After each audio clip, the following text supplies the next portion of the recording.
Hi everyone, this is Aash Agrawal and once again welcome to our Wofit channel. तो थोड़ी देर पहले ही रिजर्व बैंक ऑफ इंडिया की तरफ से एक ट्वीट आया है जिसमें सीबीडीसी की बात करी गई है, यानी कि सेंट्रल बैंक डिजिटल करेंसी के बारे में बात करी गई है।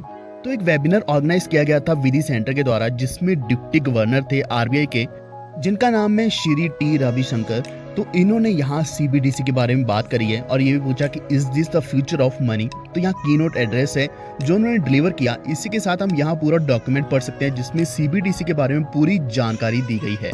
एंड इसी वीडियो में आपको मैं बताऊंगा कि यहाँ टैक्सेशन का क्या रहने वाला है, कि आपकी जो भी इनकम होगी क्रिप्टो करेंसी से, उसके बेसिस पर आपको यहाँ टैक्सेस क्या पे करने पड़ सकते हैं।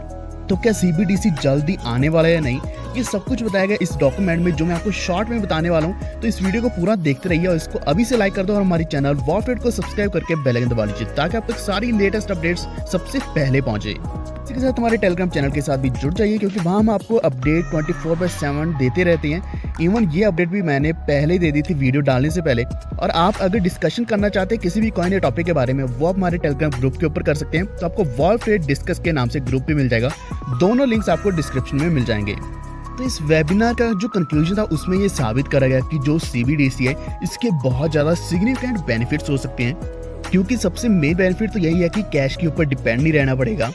ट्रांजैक्शन कॉस्ट की बात करें तो वो भी बहुत कम रहने वाली है एंड सेटलमेंट रिस्क भी बहुत कम हो जाएगा। एंड सीबीडीसी काम करने वाला रोबस्ट टेक्नोलॉजी पे या फिर एफिशिएंट बोल सकते हैं हम, जिसके ऊपर हम बहुत आसानी से ट्रस्ट कर पाएंगे। एंड इवन ये रेगुलेटेड रहेगा, लीगल टेंडर माना जाएगा। यहाँ ये भी डिस्कस किया गया कि इसके रिलेटेड या फिर इसी के एसोसिएटेड बहुत से रिस्क भी हैं, लेकिन इन रिस्क को इवेल्युएट करके बैलेंस करके चला जा सकता है। तो पूरी उम्मीद बन रही है कि इंडिया का जो सीबीडीसी है वो जल्द ही आने वाला है। एंड वैसे भी ओवरऑल जितने भी सेंट्रल बैंक से हर एक कंट्री के, तो उनको सीबीडीसी की बहुत ज़्यादा ज़रूरत है। अगर हम इस वक्त बात करें तो चाइना का जो सीबीडीसी है वो युआन के नाम से है, यानी कि डिजिटल युआन अभी भी चल रहा है, उसके एटीएम्स भी बनाए गए हैं।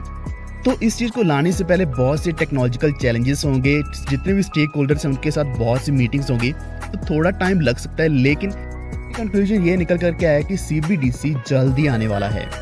तो अगर आप नहीं जानते सीबीडीसी क्या होता है, वो एक्चुअल में लीगल टेंडर ही होता है। जैसे कि हम रुपीस यूज कर रहे हैं, लेकिन अगर वो डिजिटल फॉर्म में होगा तो उसको हम सीबीडीसी का नाम देते हैं, जो कि सेंट्रल बैंक के द्वारा इशू किया जाता है। तो इसकी वैल्यू भी बिल्कुल सेम फिएट करेंसी यानी कि रुपीस के बराबर ही रहने वाली है, और इसको आप एक्सचेंज कर पाएंगे फिएट के बदले में भी। और ये लीगल रहने वाला है, इसमें कोई भी सवाल नहीं उठाया जा सकता। इसको आप कहीं भी यूज कर पाओगे, कुछ भी आप बाय या सेल भी कर पाओगे। लेकिन ये डिजिटल फॉर्म में रहने वाला है, इसको हम वर्चुअल करेंसी भी बोल सकते हैं।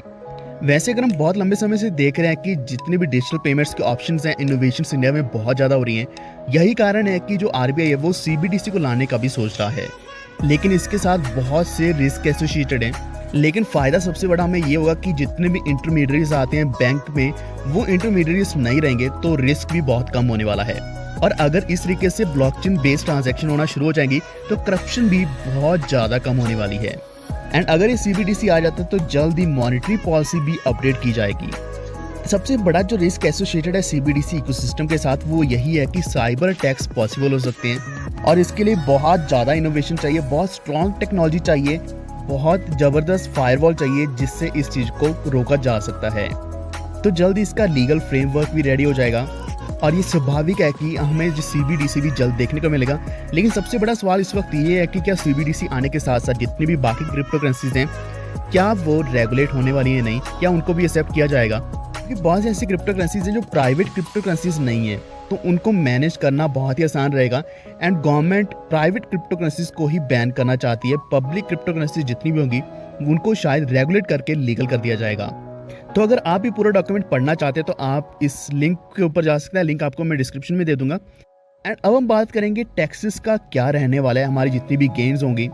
तो अगर जितनी भी क्रिप्टो करेंसीज हैं और जितनी भी क्रिप्टो ट्रांजैक्शंस हैं, उनको अंडर इन्वेस्टमेंट्स क्लासीफाई किया जाएगा, तो उनके ऊपर short term capital gains tax लगने वाला है। और ये टैक्स तब लगता है जब इसको आप 36 महीने से कम समय पर होल्ड करके रखते हैं, चाहे आप ट्रेड करते हैं, तो इसके ऊपर इनकम टैक्स स्लैब्स बनी हैं। लेकिन अगर आप अपने क्रिप्टो एसेट्स को 3 साल के बाद यानी कि 36 महीनों के बाद सेल करते हैं, तो उसको लॉन्ग टर्म इन्वेस्टमेंट माना जाएगा और उसके ऊपर सीधा 20% का टैक्स लगेगा। लेकिन अगर क्रिप्टो करेंसीज को सिर्फ as a speculation business income माना जाएगा तो इसके ऊपर बहुत ज़्यादा टैक्स लगेगा। और वैसे भी एक्चुअल में क्रिप्टो करेंसी सिर्फ स्टॉक की तरह है, इसके ऊपर हम स्पेकुलेशन करते हैं, हाई प्रॉफिट भी कमाते हैं, लॉस भी होता है, तो इसके ऊपर हाईएस्ट टैक्स स्लैब लगने की भी पॉसिबिलिटी है। और अगर हम बात करें आईटीआर फाइलिंग की, यानी कि जो भी हमारा टैक्स बनेगा उसको कैसे फाइल करना है, तो ये चीज़ इनकम टैक्स डिपार्टमेंट की तरफ से अभी तक कुछ क्लियरली नहीं आई है।